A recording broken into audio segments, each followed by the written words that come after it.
All right, welcome to the Prospect Podcast.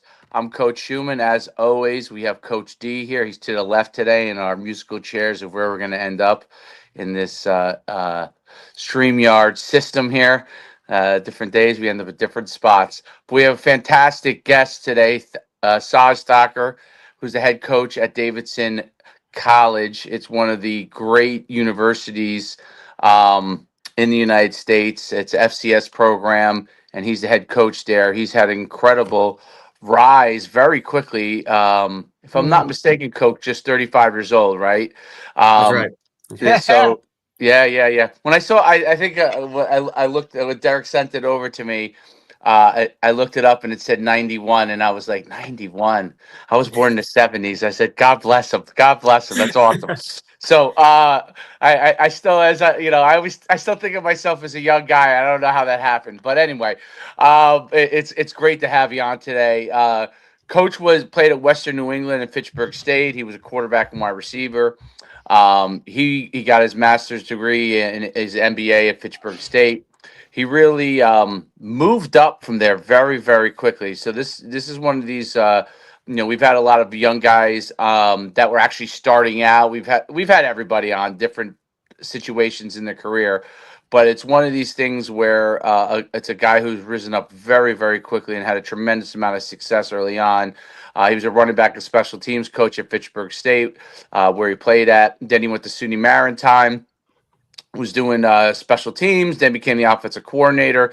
His offensive offense really lit it up, averaging 37 points per game in 2017. Then went on to Harvard for 4 years with Tim Murphy, who we had on, Derek, correct? Yep. Yes. That was I remember that, but that was a great podcast, actually. He was retired, so he let it fly. He let it fly. We love to retire guys, Saj, because they let it fly. They let it fly. Yeah. So it's 35 years. If I'm still alive, you know what I mean. We do a podcast with you. You'll let it fly when you're 70. Yeah, exactly. I'll be 87 at that point. So hopefully I'm still around. His first head coaching opportunity came at Bentley Division II. He quickly. He started as an OC there. He was quickly promoted to head coach. He was 14-6 there over 2 years as head coach. 24 all-conference players developed there. Took over last year as rebuilding Davidson College, and this will be your second year coming up this season. So it's a great place. I've been down there several times, actually quite a few times. It used to be a place when I was younger I would go and work out because my family lives down in that North Carolina area, over in the Charlotte area. So my mother's down there, and a bunch of her sisters and relatives, they all live over there. So been down there many, many times. And actually most recently, I think last year. And it was unbelievable, the facilities that they built for football, and the complex that I think Curry, right, was part of that process. But I guess we'll dive into with the field house that and facility that they built attached to the football complex there. So pretty awesome place. It's a tremendous academic institution. Has a really good history of football. Like a lot of great football coaches have come through there over the years. So I'm really excited to talk to Coach and really dive into all these things. So welcome to the podcast, Coach. Thanks, guys. Really appreciate you guys having me. Obviously, heard so many good things about you guys from mutual connections. And Coach Schumann, fun fact: back when I was in high school, I went to one of your underclassmen combines. So wow, yeah, See, yeah. When I started going through the resume, I always like to the timeline. I'm like, could he have come at that point? And because you would be on the early side of those. But yes, absolutely. Right, yeah. That's great. So which one did you go to back in the day? Oh man, I don't remember what year. Was it in Boston? Exactly. You're from Boston, you said, right? Yeah. We used to run them up there. I mean, maybe it was that one. But I want to say I may have came to one in New Jersey. Now that I think about it. Yeah, I think I did. It was early in high school, so I was class of 2009 in high school. So it was probably like 2007-ish. Around there. Those are the very first ones. 2007. Was it in a bubble? Maybe, probably. Yeah. Yep. Those were huge events back then. I mean, gigantic, lots of kids. And that's amazing. You're not the first guy. We had wide receiver coach on from Long Island. I was telling him was like, and then it started to hit me as we were talking that, oh my God, yeah, he was a wide receiver MVP, because I remember he was like a stocky guy, like, and I remember the guys telling. And as we're going through the podcast, I remember we only did a couple events out in Long Island, and he went to that Long Island event, and he's a really good wide receiver coach out in Long Island, like does like training and stuff. So it's wild how everything comes full circle. I think too, I'd love for you to kind of tell this journey, because your road to FCS and your fast rise is really, really interesting. And obviously your last place was a high academic place. So, obviously it's a fit, right? Especially with where you've been. But I'd love for you to kind of talk about your journey going back to when you were playing in high school, and then, college, obviously, and then you went right into coaching, which is really cool. And the reason why I brought that up is because a lot of the young guys that we've talked to, like, literally, you went right after, playing, but most of the guys were either immediately after playing, right, or actually some of them, gave up while they were playing their career and knew they wanted to coach and dove into coaching, right? So we've talked a lot about how coaching has really become a career opportunity for a lot of athletes. I mean, football obviously primarily, but a lot more than it ever was before, right? In a lot of different avenues. So anyway, but like, talk about your journey, obviously, and what brought you all the way to Davidson. I'd love to hear it, because your resume is a really interesting resume. Yeah, for sure. Starting back to high school, like we were talking about before. So I grew up about 25 minutes outside of Boston, town called Wakefield. Had an unbelievable experience in high school. We had a really good program, had a really good coach, and my brother was actually on staff as a high school coach, and he's one of the reasons I got into coaching. Main one, he passed away while I was in college, but he was a huge inspiration for me. But yeah, had a good career there. Great town. No real connections to football besides my brother being a high school freshman coach, and was fortunate enough to have an opportunity to play in college. And like you said, I went to Western New England first. Went there for a year, then transferred to Fitchburg State, a little closer to home, and had some family stuff going on. So made more sense for me to go there. Had a really good experience there, not a winning experience there. So was there for 3 years, sophomore through senior year.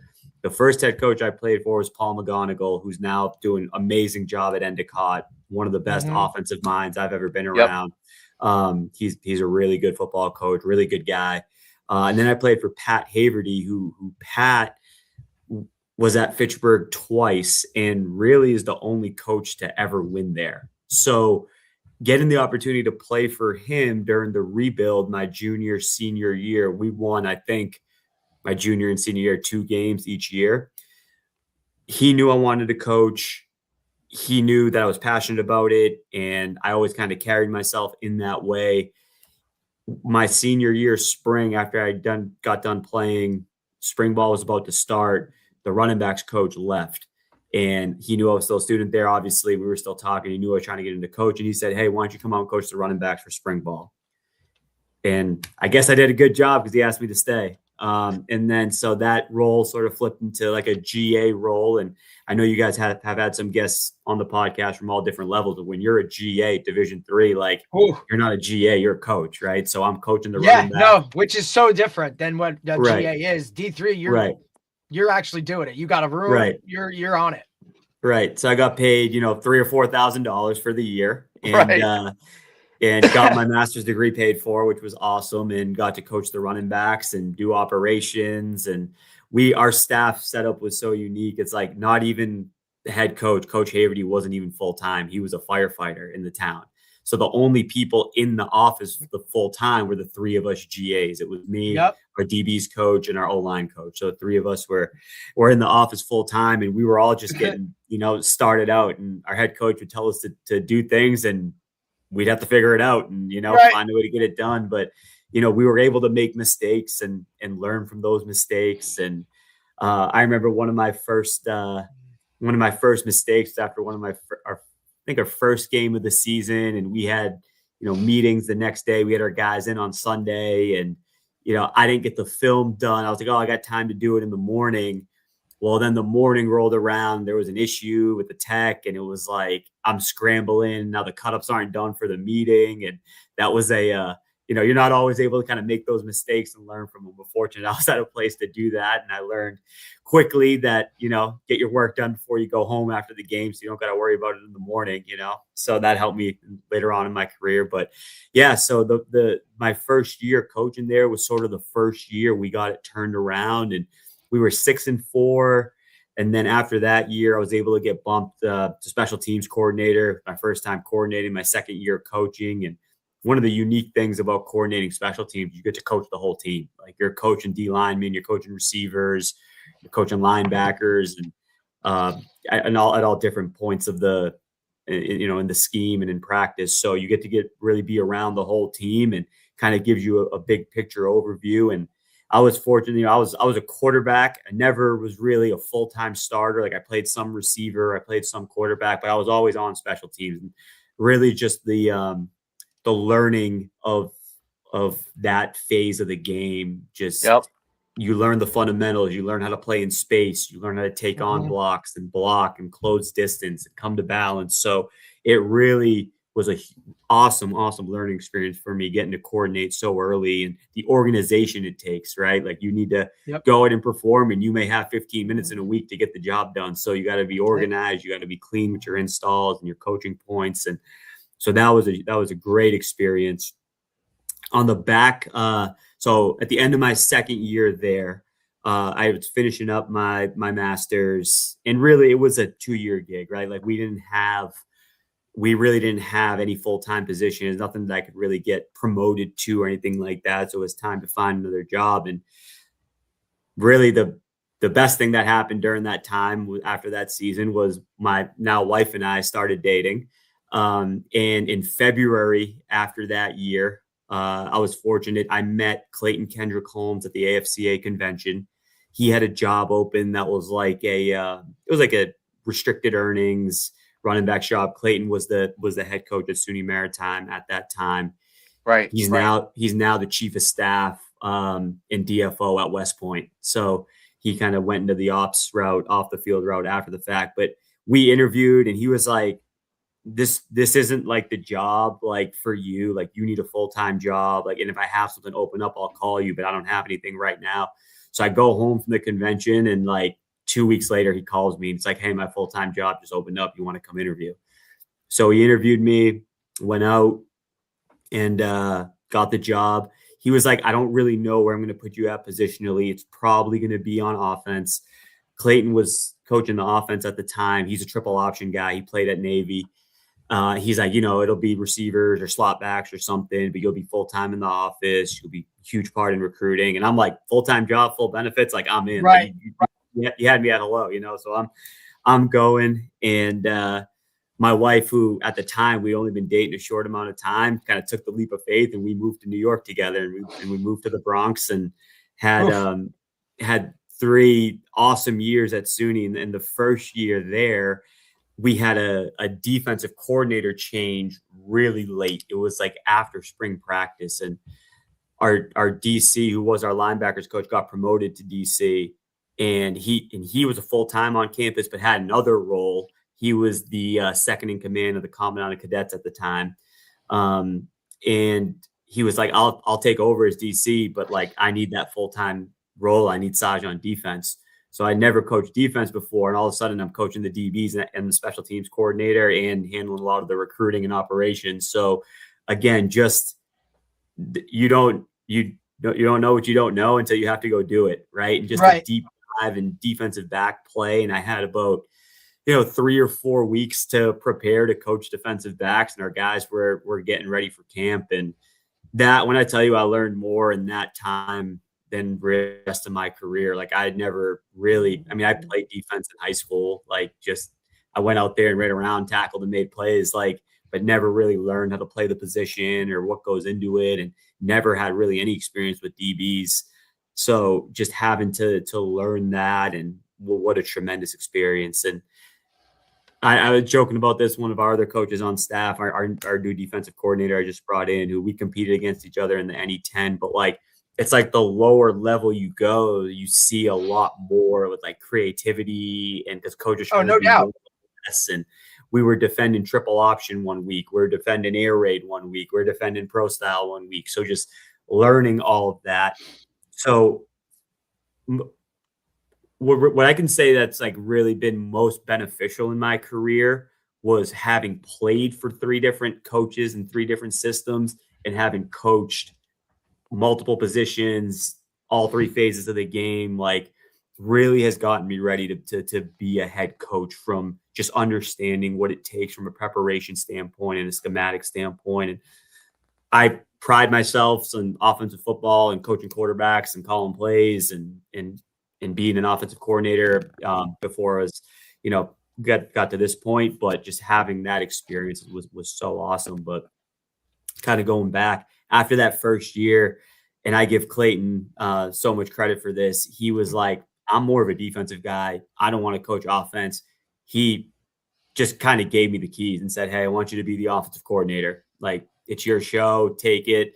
He did say he wanted some option principles, and I told him I would do that, which wasn't really true. We did not really keep any option principles. We kind of went like, it's all right, though. As long as you knew you were going to have success with it, you're good. You can kind of buy your time, and those guys are just looking for it, especially if it's a guy that doesn't want to stay on that side of the ball, right? And is just willing to be like, hey, like whatever you're going to do. And obviously, he knew you had the capacity to get it done in the matter what it is. But after a while, you change your tune real quick when it's like, hey, go do your thing. And when you start to see some success, like, now we're all good. Those option principles could go. We got it. Yeah, right? So no doubt. Awesome. No doubt. And we had a great staff there.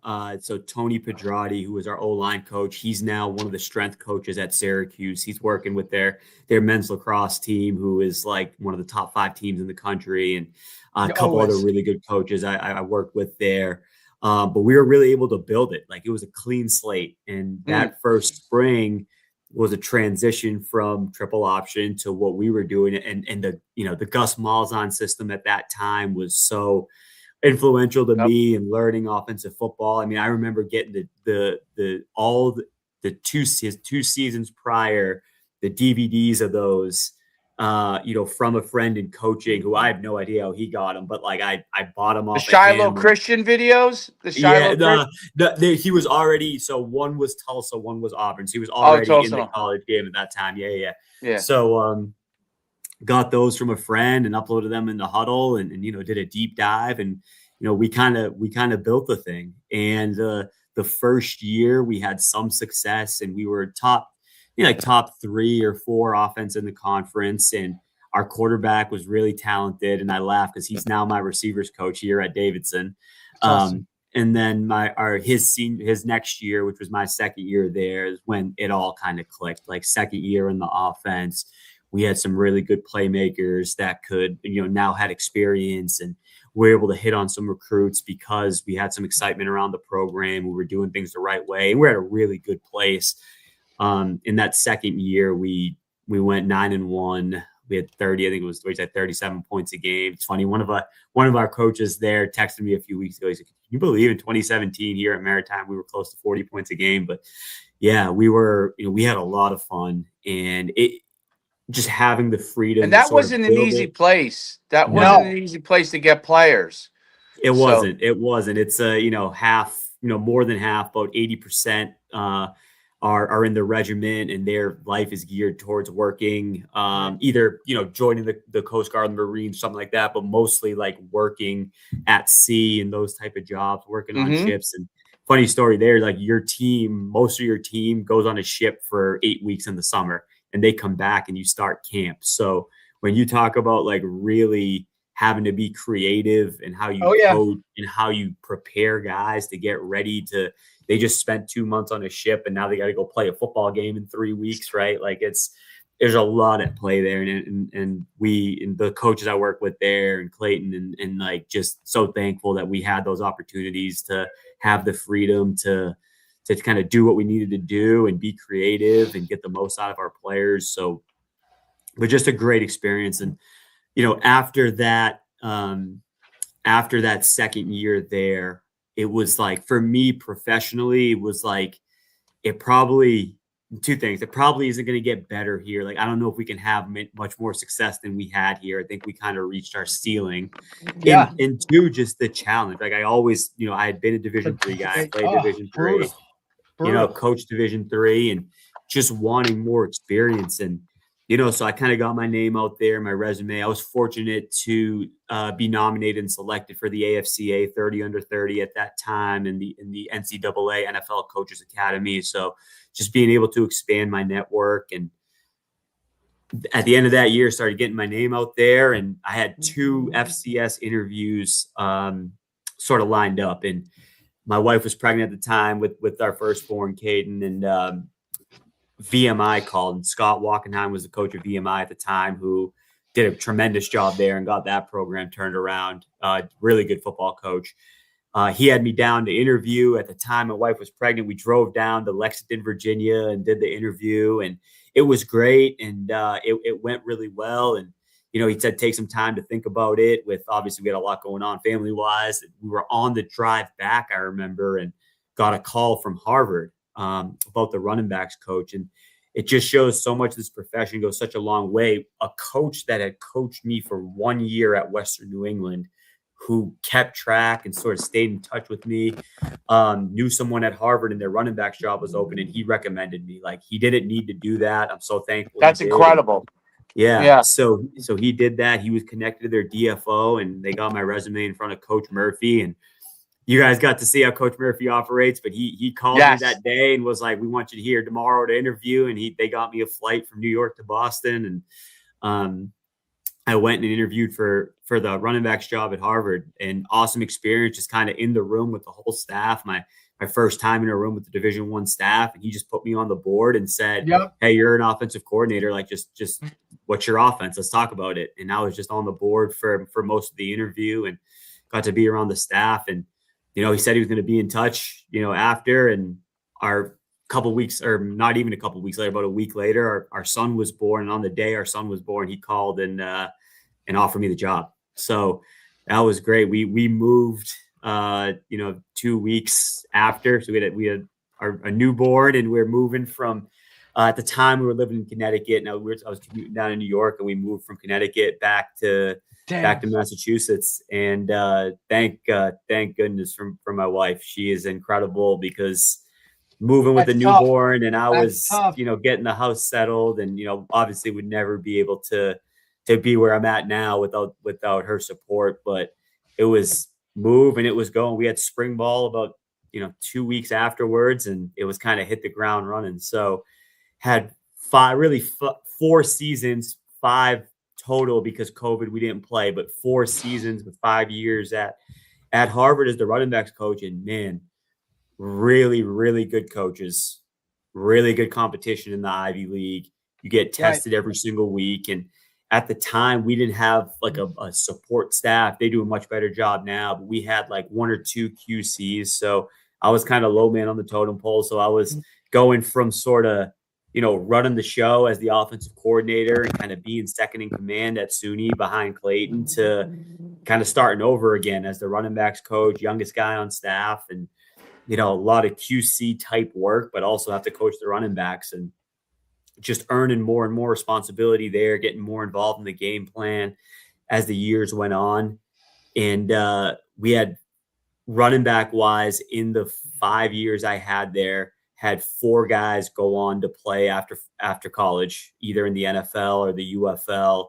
Had 2 guys go grad transfer and light it up at the FBS and the scholarship FCS place, and then have opportunities. So led the league in rushing 2 or 3 times during that span, and had really good players I got to work with. And was recruiting nationally. I was recruiting the West Coast. So awesome experience there. And really after those, 4 or 5 years, again, just at that point, like, hey, I want to get back to calling plays. I want to, coach quarterbacks. And there were some opportunities sort of throughout that were there and then fell through, and had a couple head coaching interviews throughout my time that were great experiences.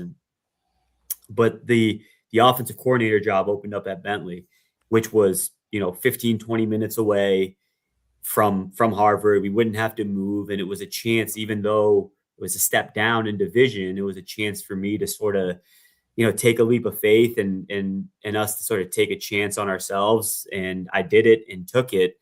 And knowing what I know now, I'm really glad I did. But in the moment, I was there for 3 weeks, and our head coach and administration had a mutual parting of ways. And it was like, whoa, like I just took this job where 3 practices in the spring ball, and all of a sudden, I don't know if I'm going to have a job anymore. Right. And our AD there, Vaughn Williams, walked into the office. Now, I'd like to think this was because he thought I was good for the job. In reality, I was the only full-time coach left on staff. So he made me the interim head coach. Yeah. And said, hey, like, let's see what we got to do to have a successful spring. And then, we'll do the full search firm and go through the process. And I said, look, like in my mind, if I'm going to get this job, it doesn't matter what the interview is going to be, 3-4 weeks from now. My interview is spring practice. Like, no if doubt, we right. have a really good spring, like, and if I do everything I can, we have a really good spring and they don't want to hire me, then I know I put my best foot forward, and it is what it is. And fortunate for me, being from the area, we had one other coach on staff right now. So we had two or three practices in the spring ball. We had one other coach on staff. So the first thing I knew I had to do was bring in coaches, even if it was temporary. So I brought in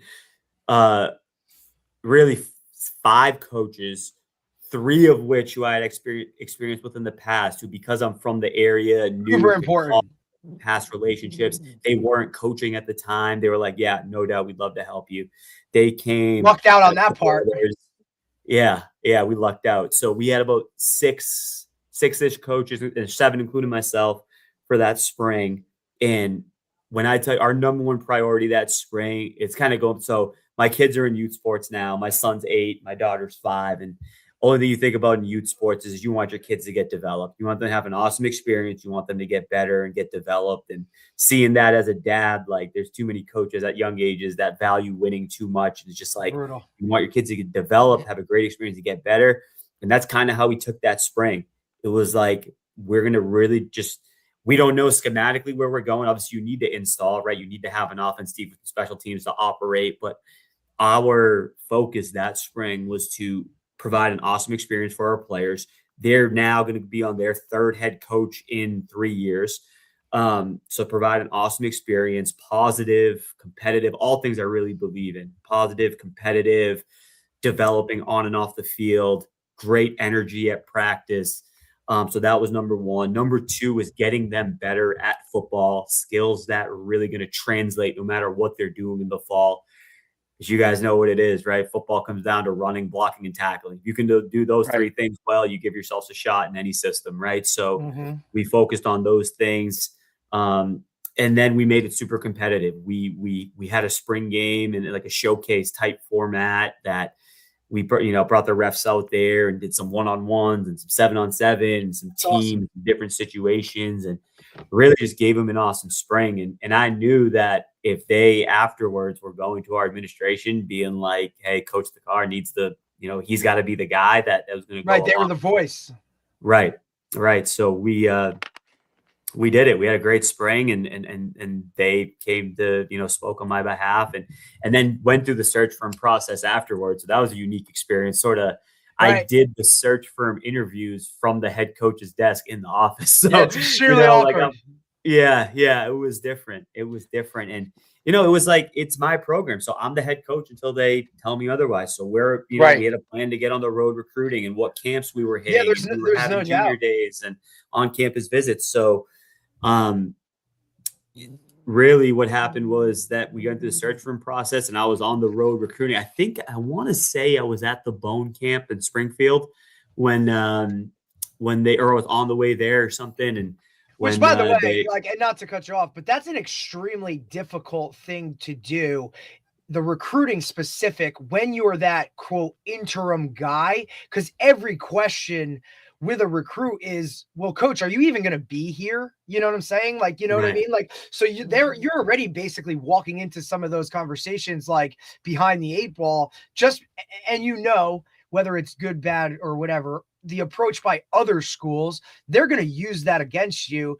No doubt. Right. I mean, hey, why are you going to talk to that school? You don't even know if he's going to be there. You know what I mean? Like, he's the interim, right? But just to have that approach and kind of continue that process, it just shows like the type of person you are, the leadership, like the ability to just kind of compartmentalize all of that or block out that outside noise and just say, no, like, look, here's our plan. We're going to attack it like we are the staff, and I'm the guy that's going to be here, and we're going to go after this thing, irregardless of whether it works out or whether it doesn't. But that's a very difficult situation to be in when you're on that road trying to recruit, and it's like, I'm not even really the guy here, Right.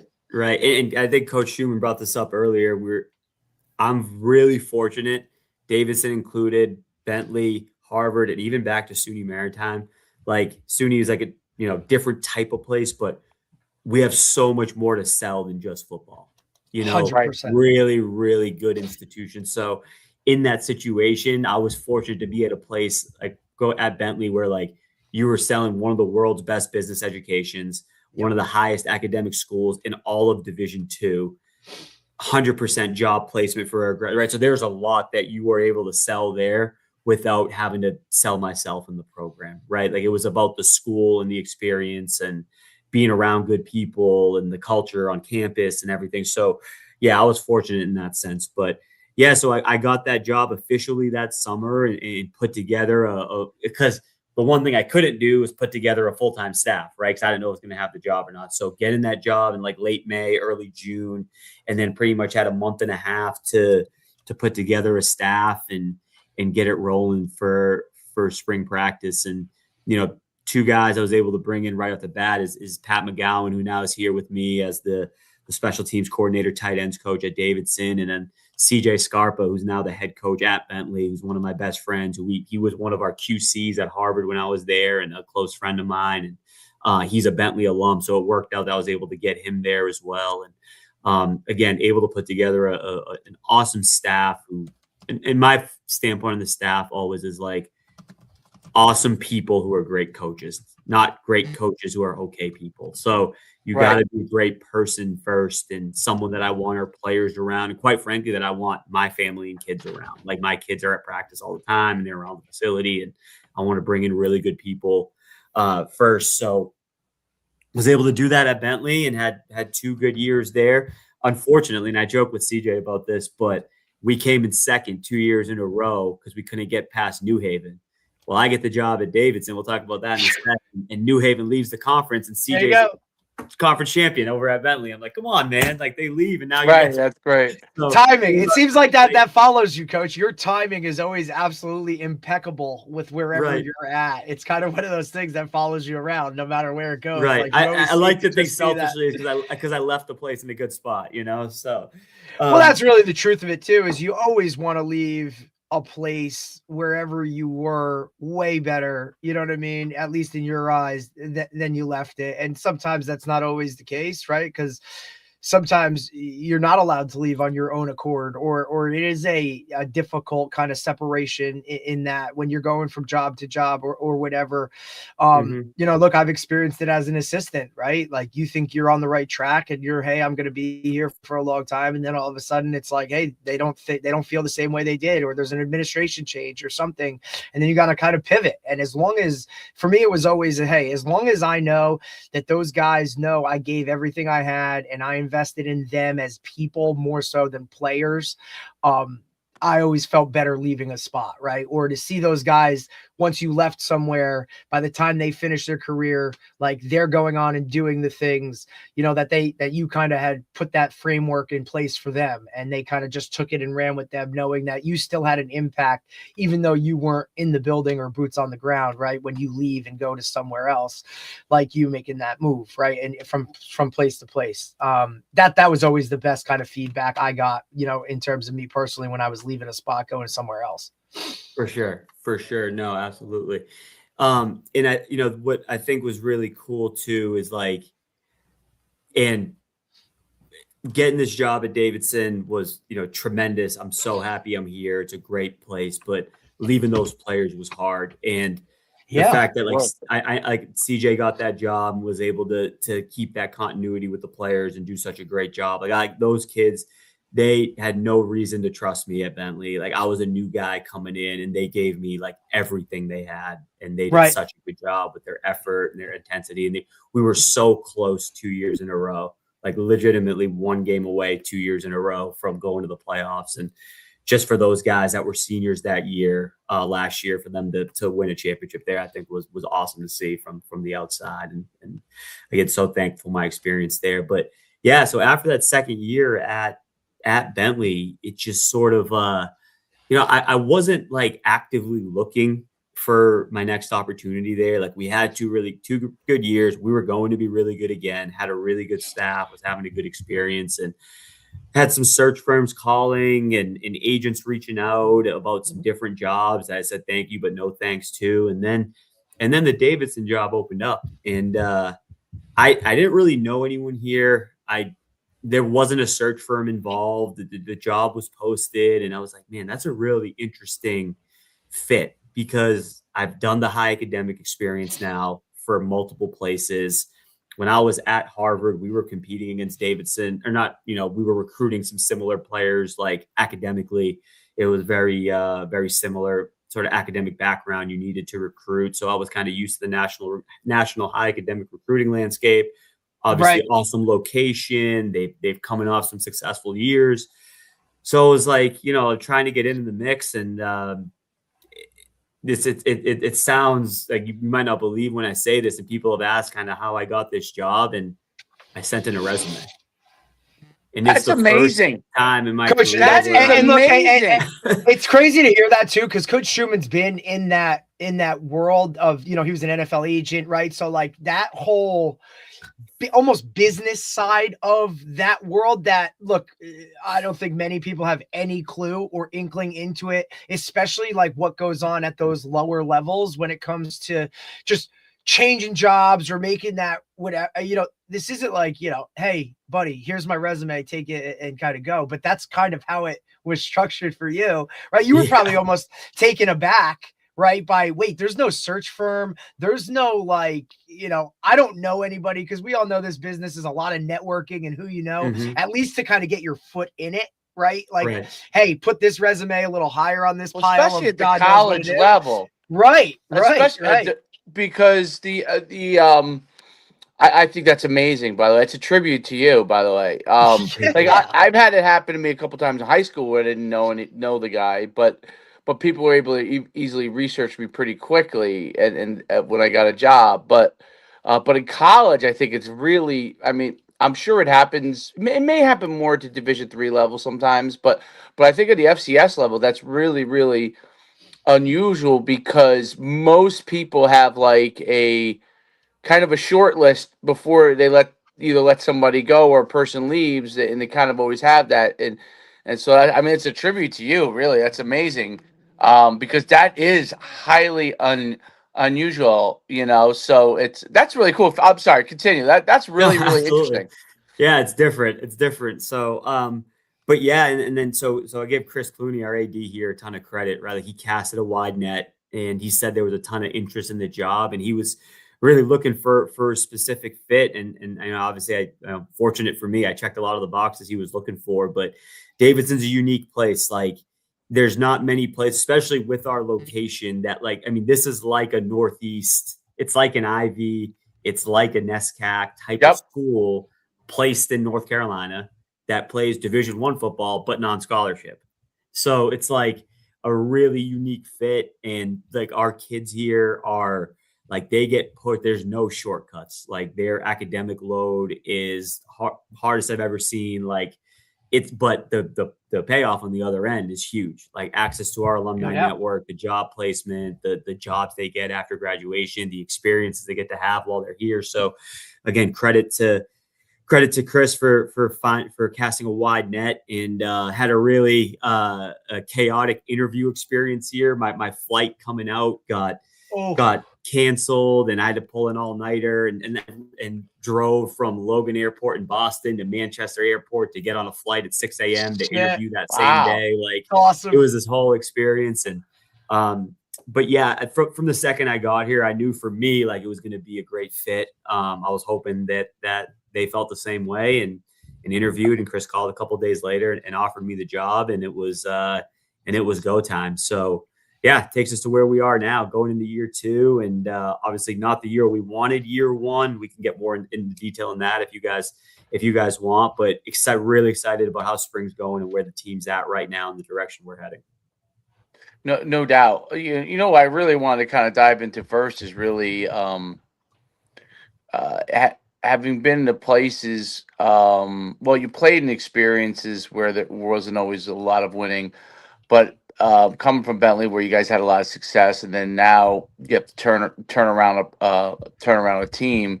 It's probably your first experience to really have to truly do that, right? So, what were some of the things that you kind of had to bring to the table? Did you have to shift your mindset from a building standpoint? Talk a little bit about that part of it. Yeah, it's interesting here at Davidson. So Coach Abel and his staff did a great job here. I mean, they're at Rice now. They were able to win here and flip it to a great opportunity that they wanted to pursue. But the last year here before we got here kind of ended on a sour note. Wasn't a great end of the season. Bad loss at the end, and the staff left. And what's really unique about Davidson, especially in today's present landscape, is we can never win here if we're going to try to win in the transfer portal. It's just not going to. The school doesn't want that. It's not our recipe for success here. We're never going to have a year where we bring in 10, 12 kids in the portal that are immediate impact. I mean, we have 4 total transfer kids on our roster right now. Right. But what happened was, when I got the position, in that time that went by between Coach Abel and his staff leaving to us getting here, about a month went by, month and a half. It was December. I was going to ask, what was that timetable? Was it December to January type? Yeah, I think that the job opened around Thanksgiving, and I got hired around Christmas. So we had 9 or 10 starters transfer out during that time. And all good players that got scholarship opportunities, either the FCS or FBS level. And we just weren't going to be able to replace that. And we knew it. And we were able to get a couple transfers that helped us, but just replacing that much experience in production at a place like Davidson, it just isn't going to happen. So we knew kind of going in, we were going to be super young. And knowing what I know now, I wish we took things a little slower and really, spent more time on fundamentals. We kind of took a little bit of that for granted. And to me, my first learning experience going from one job to another is, you always want to be yourself. You always want to do things the way you think are best. And, obviously rely on the people around you. But obviously I have beliefs, the things I believe in. But every place may need a different version of yourself. And going back on it, going into year 1, I wish I took a little bit different of an approach and slowed things down, and, less install, more fundamental time, more just teaching football. And we sort of dove right into our off season. It was a lot too fast for the guys and how we wanted to operate things. So, hindsight's always 20/20, but we ended up this year, and not intentionally, just because that's how our roster was, we played over 15 freshmen significantly. And a lot of that was injury related. A lot of it was because of the attrition in the transfer portal. 70% of our day 1 starters were starting for the first time on offense or defense. First time. So we knew we were young. We thought we were pretty talented in some spots, and we just, we had a tough schedule early, and we went Georgetown, Elon, Tennessee Tech back to back, and quite frankly, got our butts kicked. So a lot to learn there. And it really showed a lot of the character of our guys and our coaches to continue to find better ways, more creative ways to do things, to get the most out of our guys. And we got better as the year went along, not nowhere near where we needed to be. But we were able to upset Presby, who came in here week 8 or 9 as a ranked opponent, the first ranked win we've had in, a long time here at Davidson. They were ranked, I think, 22 or 23 in the country in the polls when they came in here, and we were able to upset them at home, which was great for our seniors and just great for our kids. Gave us really good momentum in the back half of the season, just for our guys to see that they can do it. And then going into year 2 now, we knew kind of the biggest takeaways from last year, from year 1 to year 2, was we knew we had to really invest in the weight room and into player development. We're going to be a developmental program here. We're always going to be one of the younger teams in our conference. We're going to have to bring in 18-year-olds, develop them, and win with those guys by the time they're 20, 21 years old. So getting with our strength staff, Coach Simon, who's been here for a while and has been a bunch of places, and really designing our offseason program to focus on strength and size development while also still getting enough of the football and field work that we need. So we knew that was going to be number 1. Culturally, our motto this offseason has been build together. And we said it's 2 words that have separate meanings, but when put together have one meaning. So we knew we needed to build. We had to build our bodies. We had to get bigger, faster, stronger. We knew we had to build our football IQ and our knowledge of systems and what it takes to win at the Division I level. So that was the build part of it. The together part of it is culturally seeing what we saw from the day we got here to the end of the season. We were not as connected of a team as we needed to be. We had, it was cliquey at times. It was friendly, nothing malicious, but we were not a close team.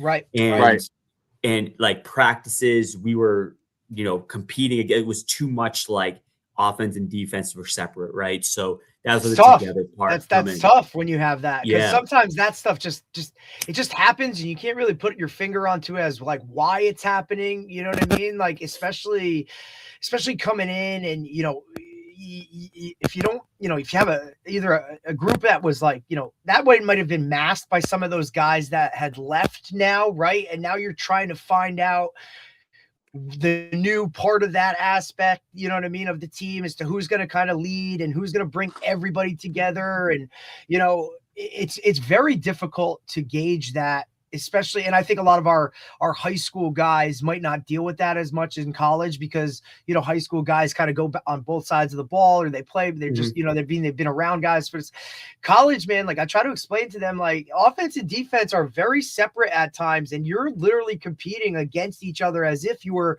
wearing, for the most part, you are wearing 2 different colored jerseys within practice. You know what I'm saying? Like, so that can get really, really tough sometimes, I can remember personal experience, just, when I was, a sophomore at Montclair State, like defense was one thing and offense was another thing, especially if one side of the ball isn't performing up to snuff, or one side is really kind of leading the charge. It can get really tough within that locker room itself with the clickiness and guys kind of grouping together and going whatnot. And it's really hard in season to handle that stuff, because you're so constantly worried about the next game. Like the off season really is where you can kind of pound the pavement with that and kind of roll with that moving forward. For sure. And it came up. So I do exit meetings at the end of the year, sit down in my office for a formal sit down, one-on-one check-in with every single kid on the team. And it came up a lot that we don't feel like we feel like we don't, it's not that we don't like each other, but we just don't feel very connected. Right. So we knew we had to address that. And it's one of our core connections, one of our core values. So hearing that is like, all right, like this is priority number 1. Like we need to address this culturally first and foremost. So one of the best things we did is we changed up our lifting assignments. So we have a great facility here. I know Coach mentioned earlier. Oh yeah. Awesome facility. great weight First thing he said when he came back last year was like, man, they have some awesome facilities. So we're able to lift and we know in today's world, that's a huge piece of it. And we're able to lift in there as a team together. So what we did is instead of lifting by like position or like big mid skills, I set up the lifting groups, and we made sure there was guys on different sides of the ball, different position groups. They were cheering on each other. We made like different rack. We said, hey, each rack, pick a guy to compete. We did some different competitive stuff. And then and then halfway through, we switched up the rack. So more guys are working with other guys, and really just like guys understanding what each other are going through and spending more time together and just cheering for each other. Right. So, and the motto has been all off season is we are an extremely competitive program. Our three core values in the program is connection, toughness, and competitive excellence. Those are our 3 pillars of our program, right? So we compete extremely hard, but the message is now we compete with each other, not against each other. We are competing hard at practice with each other to put ourselves and put each other in extremely stressful situations, high intensity situations. We are competing with each other to get each other better on offense, defense, but it's with, not against, because at the end of the day, we are competing so hard in practice to be a better football team in the fall, not to try to win practice, not to try to go 10-0 in spring ball and team run periods, right? Like we're not game planning each other, offense, defense, to try to beat each other. Like we are competing with each other to get each other better so we can be a closer, tougher team that can execute better on Saturdays in the fall. Like that's the message. And our guys have really bought into that. It's not perfect. You got to continue to address it when things come up, but it has been awesome to see. It has been awesome to be a part of just how much closer our team feels and the energy around our team now than there was a few months ago. I think that's a huge part of it. I mean, you're changing the culture, and that's a process.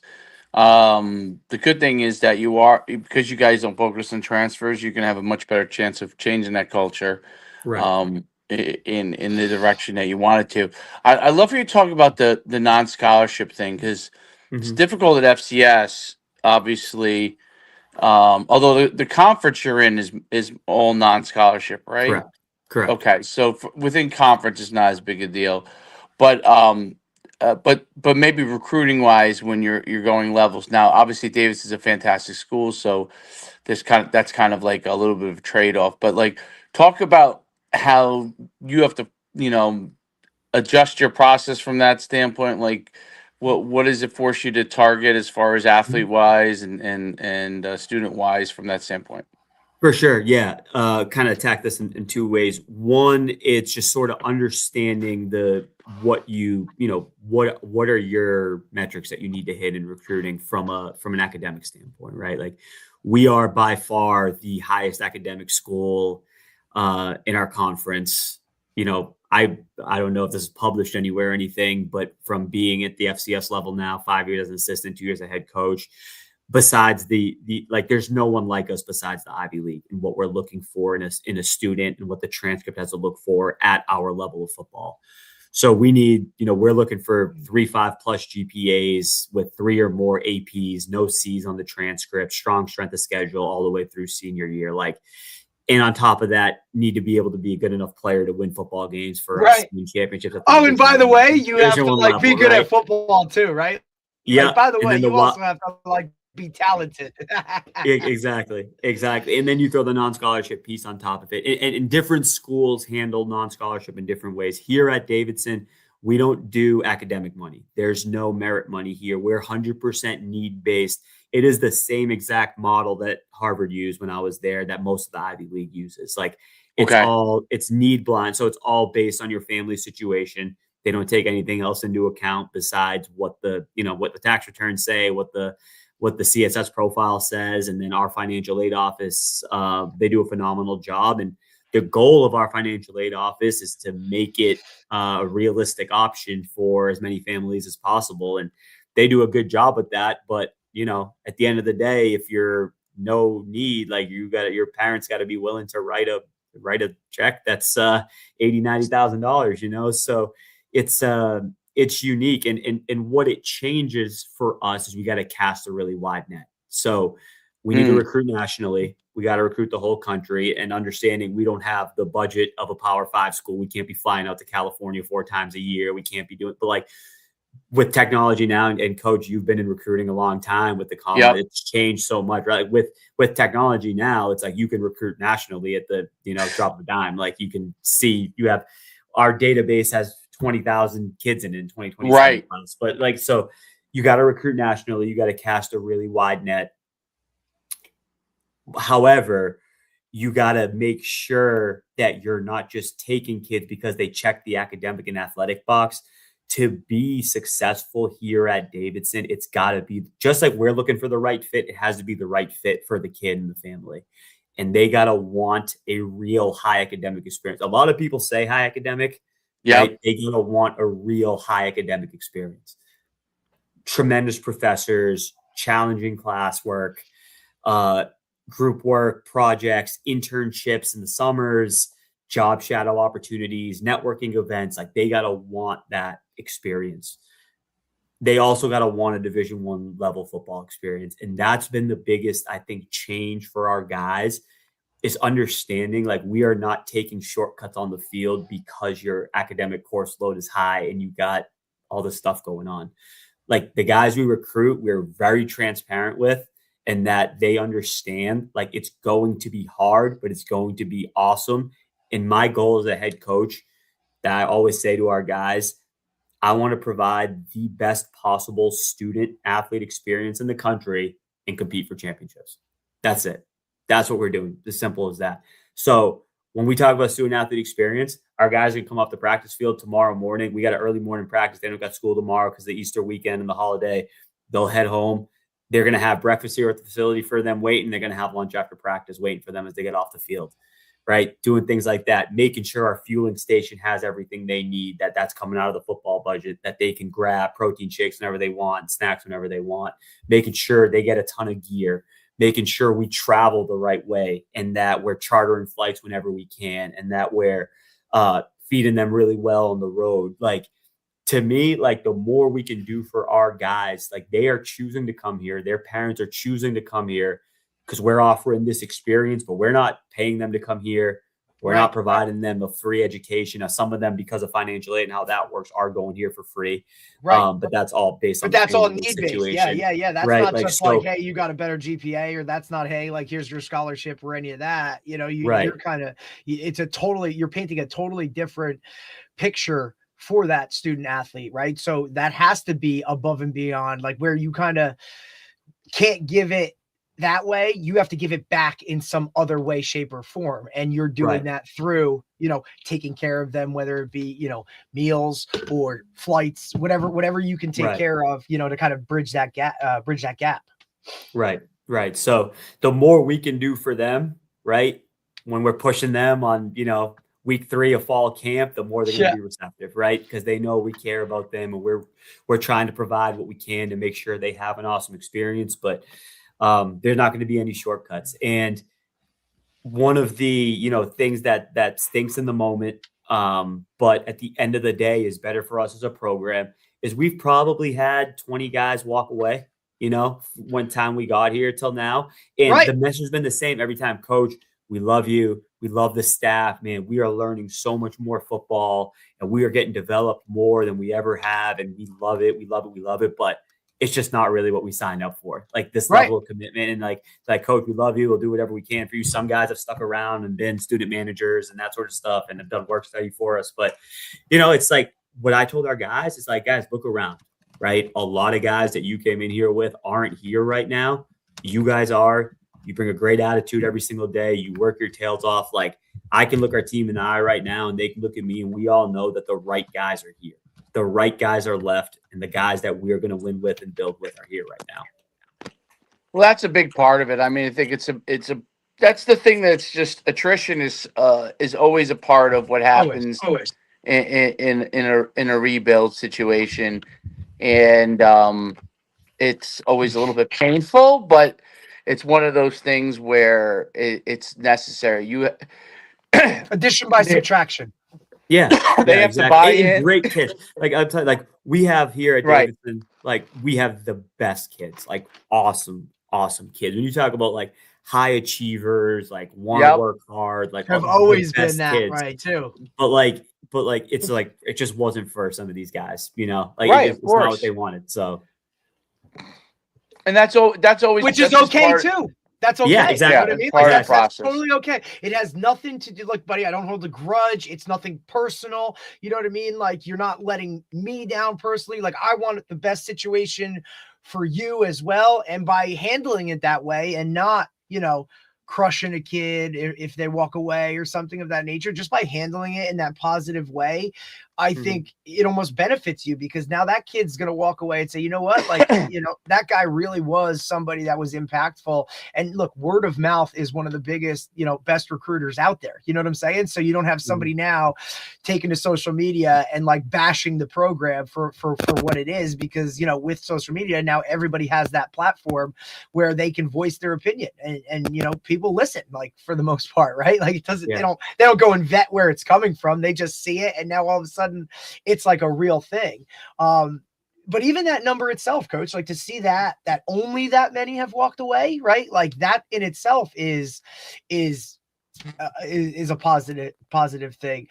The question I have, when those guys do walk away, do you have the ability to go and replace them on the roster itself? Like, do you have roster limits in terms of, look, I know Division III where I played and whatnot, like the conference itself only allows you to bring a certain number to camp and whatnot, whereas others don't. You could go and have 300 kids on the roster if you really wanted to, you know? So do you have roster limitations in that retrospect? And then if somebody does walk away, do you have the ability to replace them? I'm not saying that's easy by any means, especially with that kind of system that you're in, but you know, like we've had guys from John Hopkins on, right? And that's a really thing, like the mid-year transfer thing for them, right? Kind of just like the Ivy Leagues too. Like mid-year transfer thing isn't really a thing unless it's like some type of, you know, very different situation. Right. Yeah. So we do have a roster cap. So because of, you know, our big time basketball programs, like we opted into revenue sharing there. So we're at 105 with our roster cap. So to your question, the answer is yes, but we can't really replace them all with transfers. So if we lose a kid, we can add them to our freshman class as long as we can get to our, you know, we're not over our cap.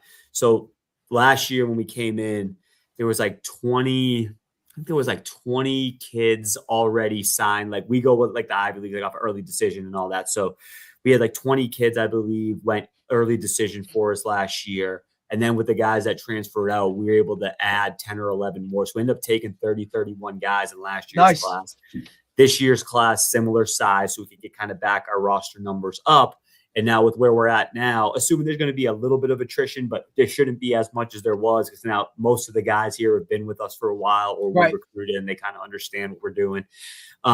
This year's class for us will be a little bit of a smaller class. We'll be more in like the 21 to 24 range. So and is that kind of where you want to stay? You want to stay kind of in that we don't want to have to go 30 plus a year, you know, like that gets a little stressful. And then the other thing that comes up here, because you're non-scholarship, and it came up at Harvard, and I was there too, and Bentley, because we were Division II, is like, if you get a really good player committed early, like there's a chance he's going to get poached. Like we had 2 kids get poached the Patriot League, full scholarships this year. We had 1 kid get just because you had already like put them at like, look, we see it all the time, right? Like a guy gets a scholarship, his first one from this school in this conference, and then before you know it, every other school in the conference gives him an offer, and they may not even know who he is. You know what I'm saying? It's just kind of how that works. Same thing for sure. And because like we're trying to be done recruiting as much as possible by early decision. It's better for the coaches. It's better for the kids. Like it's just stability. A lot of stress off of everyone's back, right? So, but in order to do that, a lot of times you're committing kids in the summer, July, August. They can start getting their application stuff in and all that.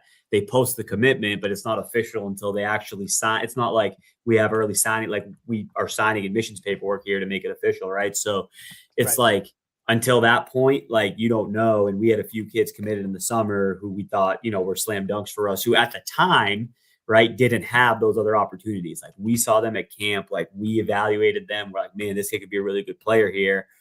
Offer, commit. And then all of a sudden, like people see that they're committed. So now they're in other people's radars, and end up getting poached. And quite frankly, like everyone's doing the same thing. Like, you know, like we may not be recruiting a kid and see someone else offer him in your area. And you're like, oh, like who's this kid? Let's check him out. So there's nothing wrong with it. It's just part of the game. You know, it's just part of the game now. And especially with social media and everything being out there, right? Everything gets posted. Everything. He visits somewhere, it gets posted. If he gets an offer, if he gets a letter sent to him, it gets posted, and you get right. And honestly, generic camp invite, like, you know, before you know it, it's I have a scholarship, and you're it's furthest thing from it, buddy. Yeah. Aside, I know the transfer portal piece puts a whole different wrinkle in it, but aside from that, for a kid, it's a lot easier now to get noticed than when I was in high school. Like when I was in high school, it was like huddle wasn't a thing yet, right? Like, so I remember being in class in high school, putting together my highlight tape. Like and I did it for my friends too, because I took TV production class and I was one of the few people that knew how to do it. So I would do it for me, my friends, and we would send out, you know, the hard copies and a letter to college coaches in the area. And I think when I was like towards the back end of being in college, when like huddle recruiting and all that started being a thing, and it's so much easier now to get noticed. Oh God, yeah. If I'm a kid, I'd be doing the same stuff too. I'd be posting all this stuff to try to get as many opportunities for myself as I could. No doubt about it. It's really, really interesting world. Talk about the how the new facilities you've been able to utilize. Like, talk about the stadium. Talk about like that part of what, you know, the contribution that Davidson's really kind of improved facility wise for you guys in football. Because you were there, right, Dave? You saw it, right? Like you were. I've seen it. You were on campus. Yeah, I was telling Coach that before. I said Coach Schumann visited last year and was boots on the ground. It was one of those things of like have phone call. My wife loves Davidson. Loves Davidson. So we always are like because like I said, my family's down there. So we've actually stayed in Davidson. We've like a lot of my family lives right over there. My mother's side of the family lives right over there. So we've been there a lot of times, and I've been there a lot over the years. So I've seen the change, you know what I mean? Mm-hmm. So God, that's such a cool perspective. Yeah. Too. So it's very, they used to be they had a nice, it was like a shared student area, athlete area that was extended to your stadium, your old stadium, which was a track and field facility and all that stuff. But now they built a new stadium, and there's more land over there. They could build whatever they want over there. But more to come, Dave. You got it. The new stadium is really cool, and the facility attached to it's really cool. So I want Coach to be able to talk about that a little bit. Yeah, it's awesome, and all the credit in the world goes to one, the administration and staff that went into the planning process of it, and two, to our football alumni that made it happen. Like our football alums played a huge role in not just the helping plan and understanding the needs of the facility, but actually getting the funds together to fund the facility getting built. And it was almost all done from football alumni and supporters, and a lot was made possible from some donations that were made from one of our prior presidents who had a huge hand in athletics. So we they were able to get it built. So I got here. It got put up the spring prior to me getting there. So it was about a year old when I showed up. And it is awesome. So our first floor, we got our weight room and our locker room. And the weight room it's got to be, you know, again, this is me just saying this is not a fact, but it's got to be one of the best weight rooms in the FCS. I mean, when you talk about state of the art facility, space, able to sort of do everything. We got about 30 yards of turf in there as well for some agilities and running and plyos, that sort of stuff. Training room attached to it, also sports nutrition room attached to it. So when you talk about really a one-stop shop for off-field player development, like it's all right there. Our locker room is tremendous. And then when you take it upstairs, like our offices are on the third floor, a couple conference rooms, a team meeting room that breaks up into smaller meeting rooms. And then the third floor also attaches to our press boxes that overlook the field in the stadium, right? So it's sort of built like up and down. And then the team meeting room on game day doubles as our alumni suite for all of our top donors and supporters and athletic supporters here at Davidson. So really, sort of done the right way, an awesome resource for our players. And when you talk about providing a great student athlete experience and efficiency, like our players can walk down here from class, sort of, flip that switch and like, hey, it's go time. It's football time now. Like, I'm not having my, quarterback meeting where I had chemistry 3 hours ago, right? Like, it's football. It's a big time experience. All of our coaches' offices double as meeting rooms. So my meeting room is also our quarterback room. Our tight ends coach across the hall, like his office is also a tight ends meeting room. So we have enough space for that. And it just provides such a great experience, not just on game day, which is great to have a great stadium to show off when fans come and recruits come and supporters come, but really on the day-to-day for us to be efficient with our guys' time. We really try not to waste time. We try to be really efficient with our meetings and our practices, understanding our guys have a lot going on. So it really plays a huge part in that.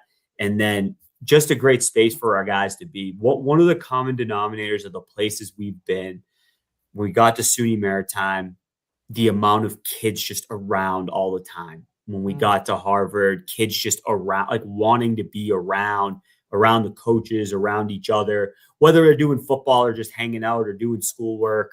And then Bentley, same thing. Like, we couldn't keep the guys out of the office, right? And like here, it's starting to get there too, where I open my door to my office. Like, I have the door closed right now. I'm going to open it. There's probably going to be 10 guys just around, whether they're in our player lounge, watching TV or doing homework or playing the PS5, or they're, getting extra film time in with coaches. Like, that's usually when I know the culture is going the right way, is when that starts happening, and that's starting to happen here. And we're fired up about that.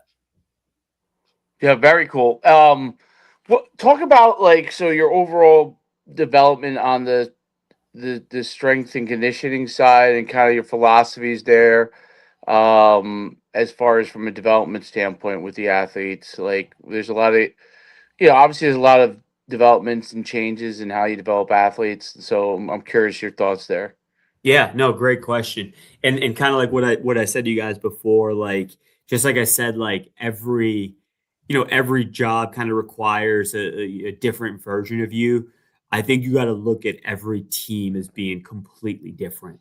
Like, just because these guys were here last year, they're not the same kids. They're not the same team. Same thing with the team the year prior and everywhere else I've been. Every year, it's like a clean slate. And it's like you assess what you have. You do the exit meetings. You talk to the position coaches. They do exit meetings with their guys, and you kind of come together with a plan of like. And it's not one size fits all, but sort of going into this year, what we noticed is we spent a lot of time last year with, hey, it's all new schematically, offense, defense, special teams. We're playing a lot faster, where, we were no huddle up tempo has kind of been my thing. Like, we need to get in much better shape. We put a lot more emphasis on the field work, on getting our guys in good conditioning shape, and being out on the field more and doing football. Well, we get to the season and, you don't know what you don't know. You have a little bit of an idea, but we go into games and we were not strong. We were not big, even in conference. So looking at this year, like, okay, we have a ton of production coming back. Pretty much anyone, a lot of the guys that are going to start for us this year played a ton for us last year. So now, like, speed of the game is caught up. They kind of know what to expect from a competition standpoint. But we knew we needed to get bigger and stronger.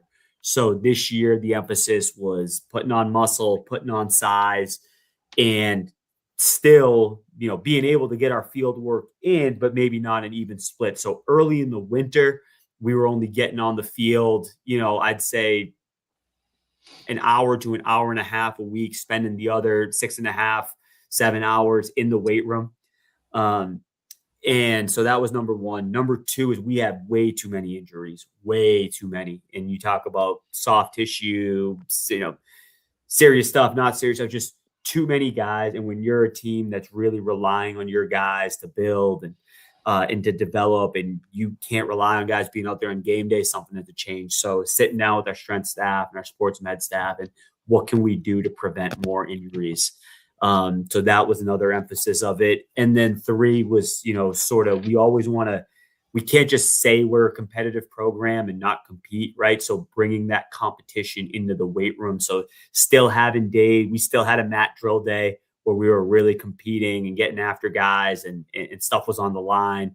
We'll put stuff on the line, something as little as, hey, the losing team or the losing whatever has to, clean the field. Like we tell our equipment guys, hey, don't touch the equipment after practice. The losing side or losing team has to, clean the field today. We'll do something like that. We'll do something like, we've done like hats or t-shirts for top performers, like that sort of stuff, like trying more times than not, we're trying to reward the really good than to punish the bad, if that makes sense. Like when guys go above and beyond and are competing hard and winning, like we put an emphasis on competition and learning how to win and learning how to lose, but winning is important. Like if you don't want to win and be a really good person and a really good athlete and a winner, like you're really not going to fit in here. Because like, as much as it's weird to say, like, yeah, like obviously like it's the how more than the what, right? It's not just about winning. It's about how you win. But if like winning isn't always in the back of your mind and you don't want to be a winner and a champion, like the how goes out the window. Because like really what keeps you focused, in January at 6 a.m., it's not that, hey, like I want to be here and pushing through this. It's I'm doing this because I want to be a winner, because I want to be a champion, right? So the more messaging, the more we can flip that mindset that of the why we're doing this. And everyone has their own personal why, but as a team, our why has to be a championship team. And as long as that is the light at the end of the tunnel for us as a team, like the development piece, like our guys are going to want to get developed. When they lose focus of that and their why becomes, I want 100, I want 100 catches, I want 10 touchdowns, I want to lead the league in sacks, like we're not, you're never going to get to where you want to get to. Because that's, to me, like that's on you. And when it's on you, like you're always going to convince yourself you're doing enough. Right. Like you're always going to go, oh yeah, I worked hard today, but did you really work hard today? But when that why is the team success and you're so connected to the person next to you that it's extremely important that he gets a championship experience and that I'm a DB, but like I compete so hard against that receiver and I know how hard he's working. Like I want him to get a championship experience. Like when that's your why and that's your light at the end of the tunnel, like that's powerful. And then you can really develop your players. So it was more for us, that mindset shift first before we really could push our guys. And to what we talked about earlier, hindsight being 2020 in year one, I wish I spent more time with that piece of it, of really that team aspect and the mindset aspect before we just went right in and started pushing our guys to the max. I think that's an interesting thing, like how you kind of went through that process and how you kind of are constantly evaluating what you're trying to do with the athletes and continue to evolve it. There's so much to it, like respect to like the speed development aspect of it and the guys that you're bringing in from that standpoint. It's where I'm just curious for yourself, like where do you see and I don't know if you have the answer here, but like it's crazy with all the different stuff with the NCAA and transfer portal and NIL, and not a lot of that obviously affects you guys, but it maybe indirectly does, right? Because if a player comes to you, you develop them, then all of a sudden they move on, right? Whatever your situation is. So, like, what are your thoughts? Like, do you feel some of this stuff affects you? Do you feel it doesn't affect you with what's going on? And do you have to work around some of those things? Is it something that you have to talk to your staff about? I'm just curious. Yeah, it affects us, maybe not in the direct way of some of our competitors at the FCS level. Like to your point, I obviously got friends all around the country, scholarship programs, Big Sky and Patriot and whatever. But like, yeah, they feel, and a lot of them feel like, hey, if a kid comes in as a freshman and starts and plays well, like we got no shot. We got no shot. Right here because of the. Originally why guys are coming here and the transparency of that it's a very, very good school. And we do provide a really good experience that a lot of our guys to give this up. Like if it's and and I tell our guys too, and we're honest, but we have conversations all the time. Like, if it's a great opportunity, that's going to be awesome for you and your family. If you're paying $80,000 to come here and someone that's comparable academically comes in, it's like, hey, we're going to give you a full scholarship and a chance to compete, and you're still going to get a great degree. It's like, okay. Like, before I got here, we lost the tackle to Holy Cross on a scholarship. It's like, all right, that makes sense. Like, he had a great year here. It's financially a better situation for you. Like, okay. But a lot of guys here, like, you're not going to leave here. I'm not going to name any names, but you guys know what I'm talking about. You're not going to leave here to go to XYZ school for a degree that doesn't mean anything, right? So we're a little bit, no one's immune to it. We're a little bit, alienated from it in that sense. But really where it affects us is the trickle-down effect, right? Like, someone from a group of 5 gets poached to a Power 5. Well, now that group of 5 school is looking for someone. And where are they going to look? They're going to look at kids that are committed to FCS places if it's late in the process and see who they can offer a scholarship to and take. So, like, that's happened to us, right? It's happened to us, with the FCS level with some of the guys I talked about earlier. Like, they lose a guy because someone else takes them or poaches them or enters the portal or whatever. And then all of a sudden they're looking for a guy and they take someone who we thought we had a shot at or had committed, So it's unique in that aspect. But, one of the reasons I like this sort of high academic, high athletic world is because, for the most part, like, we are still coaching college football.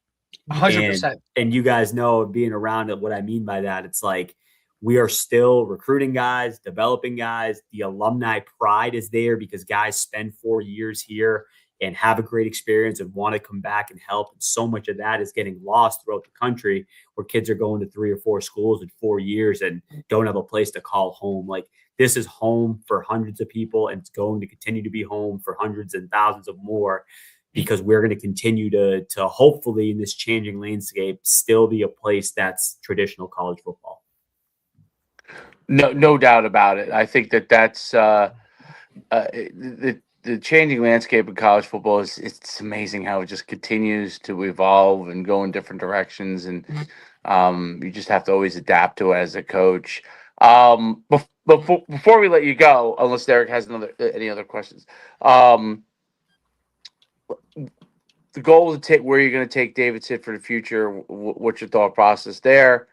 And then make sure we have, like, the best way for anybody to reach out, recruits to contact or anything like that. Yeah, absolutely. I mean, our goal, and we don't shy away from it. Like, we're building a championship program that can sustain success. Like, that's where we're going. And how we're going to do that is could be the best program in the country of developing our players. We're going to provide the best possible student athlete experience we can. We're going to treat people the right way. We're going to bring in really good coaches that understand how to develop players and that are great to be around and that are here for the right reasons. So, we don't shy away from it. Our guys know. I walked in our team meeting the other day and I told our guys, if you don't think this team can win a championship this year, you can't be here. So that's our goal every single year. Like, we're not coaching here to lose. Like, we understand we want to provide and graduate our players and provide a great life after graduation, connect them to our alumni. But our on-field goal is to compete for championships every single year.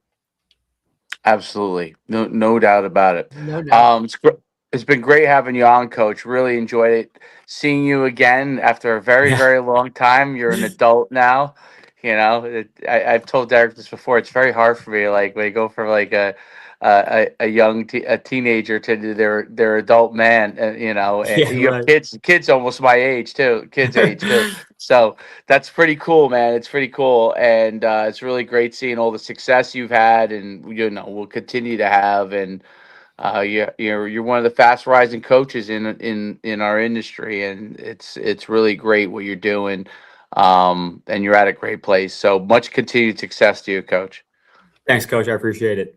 Coach, thanks for taking the time, man. Appreciate you. Really, anything we can ever do for you, please let us know. Stay in touch, and good luck moving forward. Enjoy the holiday.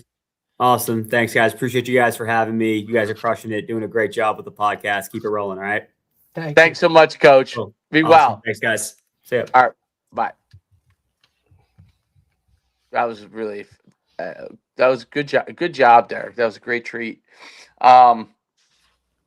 It's amazing. In the beginning, I was trying to pull up his because I have some of the old 2007 numbers on one of my hard drives over here, but I was trying to pull it up. But I'm trying to do it and talk at the same time, so it was hard for me to like focus on finding it. Before we were talking before we got on, and I was just kind of giving them like the lay of the land, and kind of like how we got into it, where we came from, and whatnot. And I mentioned like you were running camps nationally and whatnot, and he's like, "Yep, I went to one," and I was like, listen, you're not the first, right? I said, it's really cool to kind of see the evolution of that and kind of like where Coach was and like what's become of that and all those kind of things. I said, but this is like an era right now where like a lot of dads whose kids are now kind of up and coming in that world of either playing, ball or getting into that process or whatever. It's like they went through Coach Schubin's either camps or combines or whatever, like they had some connection. So it's always interesting when we network and we get guys on here and they kind of bring that up, because that's like, a piece of their story, right? That now they can kind of reflect on and go back on it and talk about. But I mean, what a great, like, just journey for him personally. And I love that he's like a guy that's different in the fact that he's always kind of stayed in that high academic world and understands how to navigate it, because regardless of the level where he's been at, he's never had the fruits of, just being able to recruit like football guys for the most part, right? Like they've always had to have that high academic piece to it, right, in regards to who he was going to have to bring in for his programs, whether it be, at Bentley, when he was at Harvard, right? You're talking the, even like the Marine, the Merchant Marine, right? Where the academy where he was at, right? Yep, those all have certain components into the recruiting world of just how you develop your roster, or then even like, just some of those things that, look, through talking to people in those worlds, how difficult it is and the type of player that you have to get in order to be firm and stable and all that kind of stuff, because there is so much more on your plate, even with, football being there, you know what I'm saying? Whether it be, the Merchant Marines, where they're on a ship all summer and then they got to come to camp, right? Or whether it just be, Harvard, where, the academics like strain within it itself is tough. Right. Bentley too. You're talking Bentley is one of the top freaking business schools in the country. You know what I mean? Like not everybody's getting in there. And then to be to Davidson, where it is non-scholarship, it's 100% need-based. You know what I'm saying? Like, for him to really have to, like, you know what I mean? Like he's got to recruit a totally different student athlete and a totally different type of kid and be a good football player, So for him to always kind of stay in that lane. And I also think it's extremely like kudos to Davidson for realizing like this guy gets it done and knows that world. Let's bring this guy in. Whereas look, I'm sure there was some higher level candidates in terms of, had won some games at some bigger places or done some of those kind of things. Right. But like for them to like notice that and understand that, I think to me it's just eye opening for like the school itself with the administration and from what they're looking to get or bring in, when they made that choice to use him or pick him, that's a freaking awesome move, to have a guy that knows that world. Cause look, we both say it all the time. Like you win with players. And if you don't have good players, like you're not gonna have a good team, plain and simple, There's no doubt about it. You have to have good players. It's a very, that league is a difficult, league from that standpoint, FCS. But it is, I mean, it's a great place. It's interesting because their facilities are phenomenal. Like it's better than most of the scholarship FCS. Would you compare it to, and I don't know, like you've been to Johns Hopkins before? I have not. Because in my mind, that's where I'm jumping to, because Davidson Division I basketball, right? Hopkins Division I lacrosse, right? Like you almost have Division I facilities at the FCS level. You know what I'm saying? So, and again, he really hit on it too. Like the comparison of, because we can't give those scholarships, we need to now give them something back in some other way for the appeal to kind of be there.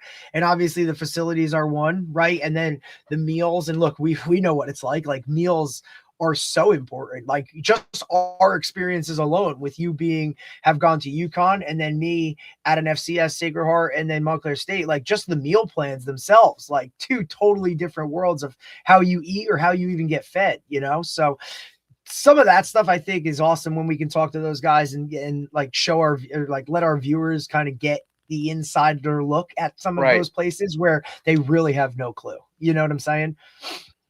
And you're talking about like, that's a head coach. You know what I'm saying? That's not a position coach. That's not a GA. That's like an FCS head coach at a place like that. And definitely a guy I'd want to play for. I'll tell you that, because you can feel like he cares. You know what I mean? Like he cares on a different level. And like he said, it's true. Like they're still coaching real old school college football where I'm bringing in a high school kid and I'm going to develop him, because you're not transferring out of Davidson unless it's some crazy situation, right? Like for the most part, he's going to have guys for 4 years. He has that stability.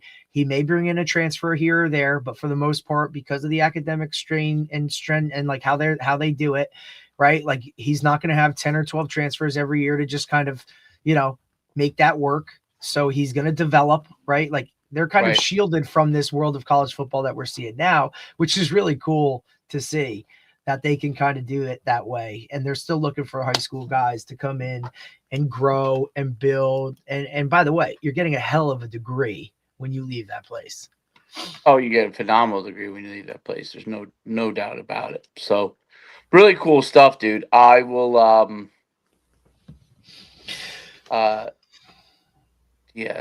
I got that robot, by the way. It's incredible. That's sick. It's incredible. So, are you going to line your side yard?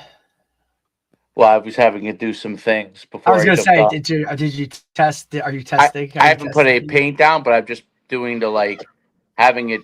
What does it go on? GPS? It's GPS. Yeah. GPS based. What's the name of it? Tiny Robots or My Tiny Robot, something like that. Nice investment, buddy. Well, we'll see. Tomorrow we have a nice Good Friday treat. So we'll have Bob King at 10 a.m., who was the original strength and conditioning coach for the Dallas Mavericks in the early 90s and did double duty. Not only was he the head of strength and conditioning for the Mavericks, first ever, might have been the first ever in the NBA, but he was also the assistant strength coach for the Dallas Cowboys when they were winning Super Bowls. And Coach, I know for you as a Cowboys fan, I know people don't think it was that long ago, but it was over 30 years ago. It was very long time ago. But he was so one of the original OGs in that world. It's going to be awesome to talk to him. And then at 1 p.m., we'll have Joe Artereri, who's also in the SNC world and has done some really interesting things with his approach to the whole thing, which will be cool. So we'll hit on 2 tomorrow and to finish up this little holiday weekend that we're kind of going into. Absolutely. No, it's good stuff, man. Great podcast. That was a great guest. And I guess I got to get down there now, huh? Yeah, you would like it. It's cool. It's cool. It's a great place. Remember we had she's a trainer down there. She does volleyball and swimming. Who was, when we had John Davis, my former trainer, athletic trainer from Montclair State, his daughter, she's down there. She's a full-time trainer at it and she absolutely loves it. She does the athletic training for all the volleyball and the swim team down there and she loves it. So it's really cool. Very cool. Very, very small cool. World. All right, buddy. Well, it's a small world. Oh, nice. Now look, you put together music. It's not your voice on there, but. That's funny. Very true. All right. We'll see you tomorrow. All right, man. Tomorrow. See you later. All right. Bye.